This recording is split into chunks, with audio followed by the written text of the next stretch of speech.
عليكم، ازيكم يا رجاله؟ عاملين ايه؟ رجعت لكم بفيديو جديد. فيديو النهارده هنتكلم عن ماتش الاهلي وسان داونز اللي هو خلص ب0-0 على ارض سان داونز. هنبداها بقى من الحارس لغايه الهجوم من ناحيه فريق النادي الاهلي. يا جماعه محمد الشناوي احنا مش هنتكلم عليه كتير لان ما كانش عليه خطوره بالزياده، لان هم كانوا مستحوذين على الكوره، بس الصراحه الدفاع هو اللي كان عامل الشغل، فمحمد الشناوي ما كانش عليه الخطوره كافيه في المباراه ديت خالص. نطلع بقى للدفاع حلو والطرفين. هنتكلم طبعا العش يا جماعه مش اصلا مش باك، يعني هو ما بيلعبش باك شمال، هو لسه بيجرب وكده، بس هو عشان كده ما رفعش، ما عرفش يرفع، بس هو الواد جامد. معانا الثلاث رجاله اللي كانوا واقفين قلب دفاع قدام الشناوي، هنتكلم عن ياسر ابراهيم ورامي ربيعه واشرف داري. الصراحه الثلاثه دول كانوا عاملين ماتش خرافي. مبدئيا كده يا جماعه اشرف داري في كل كوره لازم هو اللي ينط يجيبها.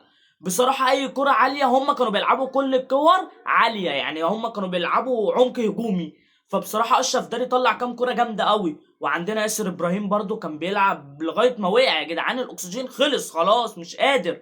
بس بصراحة التلاتة دفاع كانوا عاملين مباراة هايلة. محمد هاني الكرة بتلش من تحت رجله كتير وبيبص غلط كتير قوي، بص كتير غلط قوي في المباراة، بس برضو يستحق ان احنا نقول عليه برضو من ضمن الرجالة اللي لعبوا في المباراة بصراحة. نتكلم طبعا بقى على خط الوسط، وبصراحة يعني انا كان عاجبني جدا جدا وخد مان اوف ذا ماتش امام عاشور. الشوط الاول كان عامل ماتش خرافي، الشوط الاول بصراحة، وكان بيجري واي كرة كان هو اللي بيجري فيها، وكان بيمرقص واحد على واحد، واحد على اتنين، عدى كذا كرة بصراحة كمهارة وكسرعة بصراحة. فامام عاشور يستحق ان هو مان اوف ذا ماتش، وعمل ماتش خرافي قوي بصراحة الشوط الاول. والشوط التاني لعب بس مش زي الشوط الاول.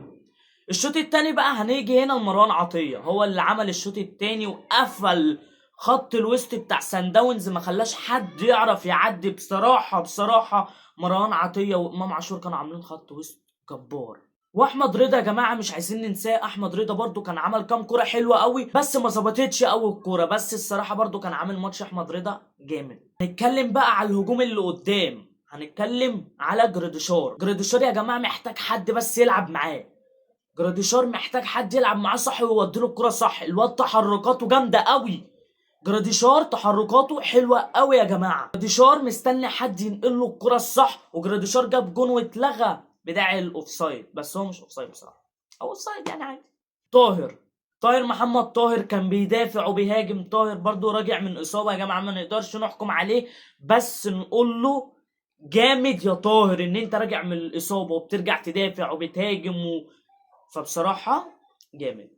نتكلم بقى على الراجل اللي كان عامل ماتش فني جامد وما غيرش غير اخر 5 دقايق و6 دقايق لما حس ان هو ايه ممكن يلبس جول، لان اللعيبه تعبت وهدى نفسه، ونزل اكرم ونزل بن شرقي في اخر 5 دقايق يا جماعه، وبن شرقي جاب جون واتلغى برضه اوفسايد. بس هو الصراحه جولنا بن شرقي اوفسايد يا جماعه، بس ان هو ينزل يجيب جون، فاحنا لازم نستغل الفرصه ان احنا كنا على ارضهم اجمد منهم كخطوره، فاحنا نيجي هنا على ارضنا احنا نكسب 1-0 و2-0. ده الشوط الاول مش في الماتش، الشوط الاول وسط جمهورك انت تنزل تكسب، لان في احتماليه كبيره قوي ان احنا هنلاعب بيراميدز نهائي، احتماليه كبيره قوي ان احنا هنلاعب بيراميدز نهائي.